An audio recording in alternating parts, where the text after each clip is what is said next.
भारत के महान दार्शनिक ओशो से पूछा गया कि जीवन में दुख क्यों है, परमात्मा ने यह कैसा जीवन रचा है।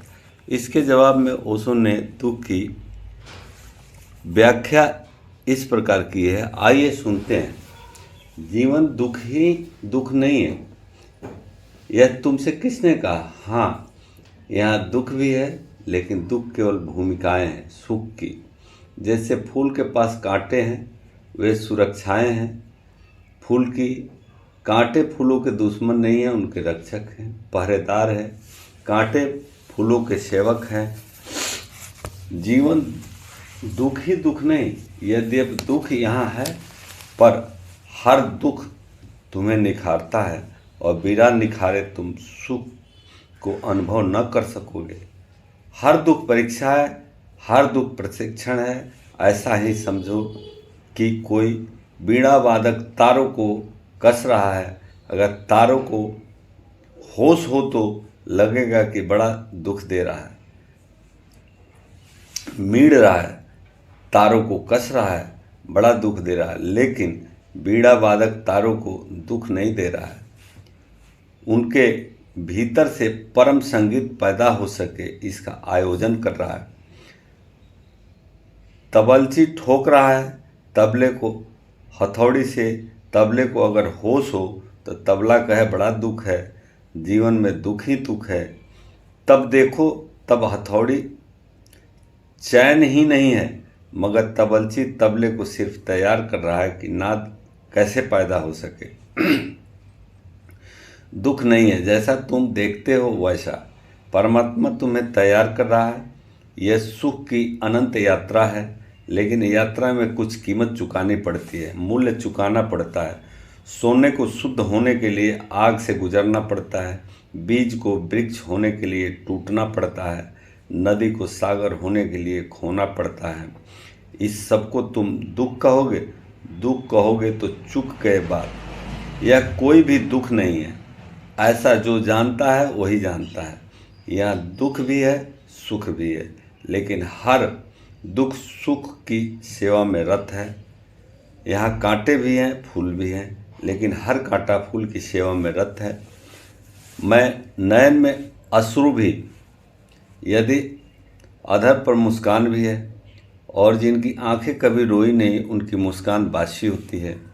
उनकी मुस्कान में तुम धूल जमी पाओगे, उनकी मुस्कान में धुलावट नहीं होती, उनकी मुस्कान में चमक नहीं होती। जो रोए ही नहीं कभी, जिनकी आंखों में आंसू नहीं बहे कभी, उनके होठ गंदे होते हैं। आंख से आंसू बहते रहे तो होठ ताजे होते हैं, सद्य स्नात होते हैं। जो रो सकता है, जब हंसता है तो उसकी हंसी में फूल झरते हैं, और जो रोने की कला जानता है उसके तो आंसुओं में भी फूल झरने लगते हैं। जो पूरा पूरा निष्णात हो जाता है, उसके आंसू भी सुंदर है, उसकी मुस्कुराहट भी सुंदर है। अगर समझ हो तो तुम जब माला गूंथो फूलों की, अगर होशियार हो तो कांटों का भी उपयोग कर सकोगे। देखने की आंख चाहिए। अब तुम देखते हो नए युग में गुलाब से भी ज़्यादा आदृत कैक्टस हो गया है। देखने की आंख चाहिए। लोगों ने घरों में गुलाब नहीं लगा रखे हैं, लोगों ने घरों में कैक्टस रख छोड़े हैं। कैक्टस आज से 300 साल पहले या 200 साल पहले दुनिया में अगर कोई घर में अपने कैक्टस रखता तो लोग उसको पागल समझते कि तुम्हारा दिमाग खराब हो गया, यह धतूरे का पेड़ कहाँ भीतर लिए आ रहे हो, यह जहर है, इसका कांटा किसी को गड़ जाएगा, मौत हो जाएगी। लोग इस तरह के कैक्टस के झाड़ तो खेतों की बाड़ में लगाते थे, सिर्फ ताकि जानवर न घुस जाए, कोई चोरी खेत से न कर पाए। इसको कोई घर में लाता था, लेकिन मनुष्य की संवेदना विकसित होती गई, परिष्कार हुआ। अब कैक्टस में भी एक सौंदर्य है और निश्चित सौंदर्य है। अब दिखाई पड़ना शुरू हुआ कैक्टस का सौंदर्य। ऐसा ही घटना घटती है, आँखों वाले को दुख में भी सौंदर्य दिखाई पड़ने लगता है, सुख दिखाई पड़ने लगता है। थोड़ा जागो, थोड़ा खोजो। किसके तुमने कहा कि जीवन में दुख ही दुख है? ये तुम्हारे तथाकथित त्यागी तपस्वी, ये तुम्हें इसी तरह की व्यर्थ बातें कहते रहते हैं। जीवन में दुख ही दुख है, कांटे ही कांटे हैं, सब बुरा ही बुरा है, त्यागो भागो छोड़ो।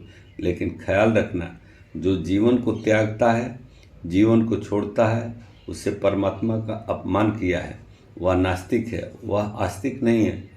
क्यों मैं ऐसा कह रहा हूँ? खूब सोचकर ऐसा कह रहा हूँ। अगर तुम चित्रकार को प्रेम करते हो तो उसके चित्र का त्याग कैसे करोगे?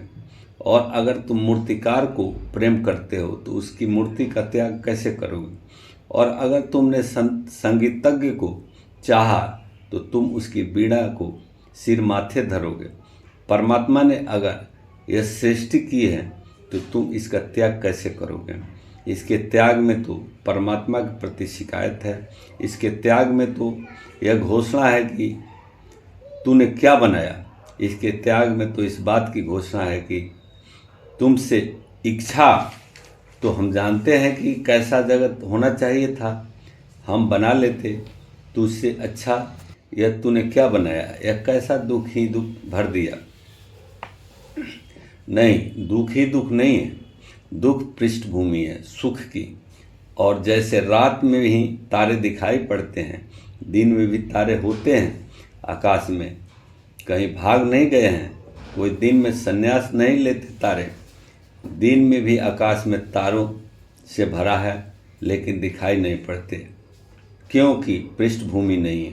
अंधेरे की पृष्ठभूमि चाहिए, इसलिए जितनी अंधेरी रात होती है उतने तारे चमकते हैं। अमावस की रात तारों में जैसी ज्योति होती है वैसी कभी नहीं होती।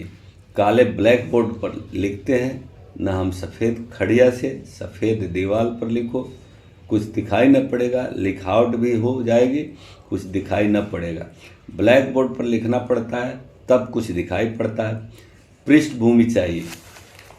दुख सुख की पृष्ठभूमि है, कांटे फूलों की पृष्ठभूमि है, आंसू मुस्कुराहटों की पृष्ठभूमि है। और तुम पृष्ठभूमि को छोड़ दोगे तो तुम्हारा जीवन बिल्कुल नीरस हो जाएगा, अस्त व्यस्त हो जाएगा, तुम्हारे जीवन की सारी आधारशिला गिर जाएगी। मगर त्यागी तपस्वी यही सिखाता रहा है कि भागो। वह तुम्हें अंगुलियों पर गड़ा गड़ा कर दिखाता रहा है, तुम्हारी आंख में अंगुलियां डाल डाल कर दिखाता रहा है कि यह दुख वह दुखों की गिनती करवाता रहा है। किसी ने तुम्हें सुखों की गिनती नहीं करवाई अब तक। और मैं तुमसे कहता हूँ कि ऐसा कोई दुख ही नहीं है जो सुख का आयोजन न कर रहा हो। हर दुख सुख के लिए पृष्ठभूमि है। सुख तारों के लिए अमावस की रात है। इसे जानना है।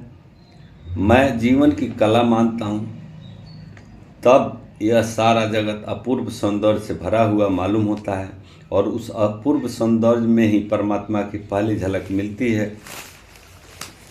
ख्याल रखो, जिस जीवन में चुनौतियां नहीं हैं दुख की, वह जीवन नपुंसक हो जाता है। जिस जीवन में बड़े प्रश्न नहीं जगते, उस जीवन में बड़ा चैतन्य पैदा नहीं होता।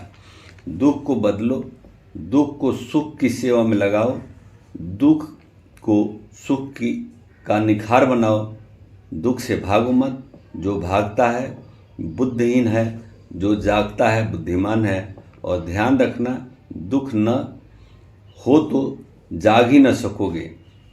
तुमने एक मज़े की बात देखी कि अगर रात कोई मधुर मीठा सपना चलता हो तो कभी नींद नहीं टूटती। जैसे तुम सम्राट हो गए, सोने के महल में है, सुंदर स्त्रियां हैं, शराब की महफिल जमी है, नर्तकियां नाच रही है, नींद टूटेगी? क्यों टूटेगी?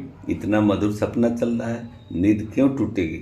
मधुर ही मधुर है, नींद क्यों टूटेगी? क्योंकि तुम एक एक दुख स्वप्न देखते हो कि एक सिंह तुम्हारे पीछे लगा है और पास आता चला जाता है और तुम भाग रहे हो, प्राण छोड़कर भाग रहे हो, पहाड़ियाँ और भागे जा रहे हो, बड़ी बड़ी छलांगे मार रहे हो, पत्थरों से टकरा रहे हो, गिर रहे हो, उठ रहे हो, कांटे छिद गए, पैर लहूलुहान है और सिंह है कि चला आ रहा है, उसकी गर्जना और पास सुनाई पड़ती है। और आखिर में सिंह ने तुम्हारी पीठ पर हाथ रख दिया अब तुम्हारी नींद लगी रहेगी, एकदम नींद खुल जाएगी। हालांकि नींद खुलेगी, तुम पाओगे कोई नहीं है। पत्नी ने सिर्फ हाथ रखा है पीठ पर, कोई सिंह इत्यादि नहीं, सिर्फ पत्नी है। वह नींद में ही चिंतित रहती है, कहीं भाग भूग तो नहीं गए, हाथ रखे हुए है कि कोई गलत सपना तो नहीं देख रहे हैं। दुख स्वप्न तत्क्षण नींद तोड़ देता है। इस जगत में जो दुख है वे जागरण के लिए उपाय है। यह जगत बिल्कुल सोया हुआ होता है। अगर यहाँ दुख न होते, जरा सोचो, दुख न होता तो इस जगत में बुद्ध न होते। अब बुद्धत्व हुआ, इसलिए इस जगत में दुख है। दुख है तो आदमी ने विचार किया, सोचा, ध्यान किया। दुख है तो आदमी ने खोजा की, अन्वेषण किया। दुख है तो कांटे चुभे, कांटे चुभे तो फूलों की तलाश शुरू हुई। मृत्यु है, इसलिए अमृत की खोज शुरू होती है। तो तुम मृत्यु को दुश्मन न समझो। बुद्ध की कथा तो तुमने सुनी। राह पर रथ पर बैठे हुए उन्होंने देखा कि एक बीमार बूढ़ा, और पूछा सारथी से, इसे क्या हो गया है। तब तक उन्होंने कोई बीमार और बूढ़ा नहीं देखा था। उनके पिता ने ऐसी व्यवस्था की थी, क्योंकि जब वे पैदा हुए थे तो ज्योतिषियों ने कहा था कि इन्हें थोड़े संभाल कर रखना, या तो यह बच्चा चक्रवर्ती सम्राट होगा और या फिर महाबुद्ध होगा। कौन बाप अपने बेटे को देखना चाहता है कि वह बुद्ध हो जाए। चक्रवर्ती सम्राट सभी बाप चाहते हैं कि हमारे बेटे हो जाए। तो बाप ने कहा कि यह तो बड़ी खतरनाक बात तुमने कह दी, मैं कैसे रोकूं मेरे बेटे को कि वह बुद्ध न हो पाए, चक्रवर्ती सम्राट ही हो। तो समझदारों ने सलाह दी कि इसे कभी बुढ़ापे का पता न चले, बीमारी का पता न चले, मुर्दा इसे कभी दिखाई न पड़े। अब यह सोचते हो, उन्होंने जो सलाह दी एक अर्थ में बड़ी महत्वपूर्ण सलाह दी। उन्होंने कहा यही चीज़ें हैं जिसकी चोट पड़ती है और उनकी चोट में आदमी जाग जाता है। इस पर चोट ही मत पड़ने देना, इसको सुलाए रखो, इसे सुख के सपनों में सुला दो। तो बुद्ध के पिता ने महल बनवा दिए, अलग अलग ऋतुओं के लिए अलग अलग महल, और हर महल में ऐसा इंतजाम किया कि सुंदरतम स्त्रियां राज्य की इकट्ठी कर दी गई। सौंदर्य ही सौंदर्य दिखाई पड़े, मिठाई मिठाई सब। आज्ञा थी मालियों को कि वृक्षों के पत्ते कुम्हलाए इसके पहले अलग कर दिए जाएं, कि कहीं वृक्षों के पत्तों को कुम्हलाया देखकर, सूखा देखकर बुद्ध के मन में यह सवाल न उठ जाए कि कहीं जीवन भी तो इसी तरह कुम्हला न जाएगा। उनकी बगिया से रात में सब फूल अलग कर दिए जाते थे जो सूखने के करीब होते थे। बुद्ध ने कभी सूखा फूल नहीं देखा था। कोई बूढ़ा महल में प्रवेश नहीं कर सकता था, और बुद्ध को कभी जब राजधानी में निकलना होता था तो रास्ते खाली कर दिए जाते थे कि रास्ते पर कोई बूढ़ा न हो, कोई बीमार न हो, कोई कुरूप न हो, कोई अपंग न हो, कोई मुर्दे की खबर ही बुद्ध को न मिले। बुद्ध जब तक जवान हो गए उन्हें पता ही न था कि मौत होती है। स्वभावतः जब पहली दफ़ा उन्होंने बूढ़े को देखा तो वे चौंक गए। सारथी ने कहा कि इसे कुछ हो नहीं गया है, कुछ खास बात नहीं हो गया है, सभी इसी तरह बूढ़े हो जाते हैं। बुद्ध ने तत्क्षण पूछा, क्या मैं भी बूढ़ा हो जाऊंगा? और सारथी ने कहा कि होना ही पड़ेगा, कोई अपवाद नहीं। और तब बुद्ध ने देखा एक मुर्दा। उन्होंने पूछा, इसे क्या हो गया है? लोग क्यों इसे बांधकर कंधों पर उठाए लिए जा रहे हैं? सारथी ने कहा, यह आदमी मर गया है, यह बुढ़ापे के आगे का कदम है। मर गया? मरना यानी क्या? बुद्ध को पहली दफ़ा मृत्यु का आभास हुआ और बुद्ध ने पूछा, क्या मैं भी मर जाऊंगा? क्या एक दिन मुझे भी लोग इसी तरह बांधकर कंधे पर रख कर ले जाएंगे? फिर क्या करते हैं? सारथी ने कहा, फिर जला देते हैं, और तो कोई उपाय नहीं, तो मुझे भी एक दिन जला देंगे। और बुद्ध ने कहा, तब लौटा लो रथ को वापिस। वे जा रहे थे जुअक महोत्सव का उद्घाटन करने। उन्होंने कहा, रथ को वापिस लौटा लो, अब न कोई जुअक है और न कोई महोत्सव है। अब मुझे जीवन की तलाश करने दो। अब मुझे कुछ ऐसे तत्व खोजने दो जिसकी मृत्यु नहीं होती हो और जो बूढ़ा नहीं होता हो। देखते हो, दुख न होता तो बुद्ध कभी पैदा न होते। दुख न होता तो जगत में धर्म होता ही नहीं। जगत में धर्म इसलिए है कि दुख है, और दुख न होता तो तुम्हें परमात्मा की कभी याद भी न आती। सुख में तो सभी लोग परमात्मा को भूल जाते हैं, दुख में ही थोड़ी बहुत याद आती है। इसलिए दुख का तुम उपयोग समझो, दुख का अभिप्राय समझो। संसार में दुख है क्योंकि संसार में अमृत छिपा पड़ा है, और दुख तुम्हें चौंकाएगा, जगाएगा तो अमृत के तुम मालिक हो जाओगे। मृत्यु के पीछे अमृत है, दुख के पीछे सुख है। इस जीवन के रसायन को समझो। दुख दुख कहकर भाग मत खड़े होना, भाग कर कहाँ जाओगे। दुख दुख कहकर सिकुड़ मत जाना, डर मत जाना, भयभीत मत होना। दुख तो चुनौती है। मैंने सुना है मुल्ला नसरुद्दीन अपने गांव के महाकंजूस सेठ के पास मस्जिद के लिए कुछ दान मांगने आया। उस सेठ ने कभी किसी को दान दिया ही नहीं था। उसकी यह ख्याति थी कि जीवन में उसने कभी किसी को दान नहीं दिया था। उसके पास था बहुत, मगर वह एक से एक तरकीबें निकालता था। एक दफ़ा कुछ लोग दान मांगने गए थे। उन्होंने कहा कि हम अनाथालय के लिए दान मांगते हैं। तो उसने कहा, सुनो, मेरी माँ 80 साल की बूढ़ी है और भूखों मर रही है। मेरा भाई लंगड़ा है, दाने दाने को मोहताज है। मेरी पत्नी बीमार पड़ी है, दवा का भी इंतजाम नहीं है। जो लोग आए थे दान मांगने हुए तो बड़े हैरान हुए। उन्होंने कहा, आप इतने कष्ट में हैं, यह तो हमें मालूम न था। उसने कहा, कष्ट में मैं नहीं हूँ, मगर मेरी माँ 80 साल की, उसकी मैं कुछ सहायता नहीं करता। मेरा भाई लंगड़ा है, उसकी मैं सहायता नहीं करता। मेरी पत्नी बीमार है, खाट से लगी है, उसकी मैं दवा नहीं करता। तो जब मैं अपनों को ही नहीं करता तो मैं दूसरों की क्यों फिक्र करूं। होंगे अनाथ, मेरे घर से ही काफ़ी अनाथ हैं। बहुत तरह से लोगों ने कोशिश की थी, लेकिन कभी उसने किसी को दान नहीं दिया था। जब मुल्ला उससे दान मांगने गया और मुल्ला ने बड़ी करुणा गाथा सुनाई कि मस्जिद बिल्कुल गिरी जा रही है और उसके उपासकों के ऊपर किसी दिन गिर जाएगी तो हत्या हो जाएगी और आपके रहते, तो उसने कहा, एक काम कर, मेरी एक आँख नकली है और एक असली है, तू बता दे कि कौन सी नकली है। अगर तूने ठीक ठीक बता दिया तो मैं दान दूंगा। मुल्ला ने एक क्षण उसकी आंख देखी और कहा कि आपकी बाईं आंख नकली है। सेठ बहुत चौंका। उसने कहा, तूने जाना कैसे? उसने कहा कि जाना इसलिए कि बाईं आंख में थोड़ी दया ममता मालूम होती है, यह नकली होनी चाहिए आंख। असली आंख तो बिल्कुल पत्थर की है, उसमें तो कोई दया ममता का सवाल नहीं है। लोग संवेदन शून्य हो जाते हैं, उसकी आंखें पथरीली हो जाती है। अगर सिकुड़ना शुरू किया तो संवेदना खो जाएगी, और संवेदना प्रार्थना है। तुम अगर धीरे धीरे दुख ही दुख देख करके कठोर होते गए और कठोर न होगे तो क्या करोगे? अगर दुख देखोगे तो कठोर हो जाओगे, क्योंकि दुख से सुरक्षा कठोरता में है। इसलिए मैं तुमसे नहीं कहता कि जीवन में दुख ही दुख है, क्योंकि इसका अंतिम परिणाम बहुत संघातक है। अगर जीवन में दुख ही दुख है तो तुम पत्थर हो जाओगे, तुम पाषाण होकर मरोगे। नहीं, जीवन में बहुत सुख भी है, दुख नहीं है। ऐसा मैं नहीं कहता, क्योंकि वह तो झूठ होगा, वह तो दूसरी अति हो जाएगी। कोई कहते हैं कि जीवन में सुख है ही नहीं, वह एक अति है।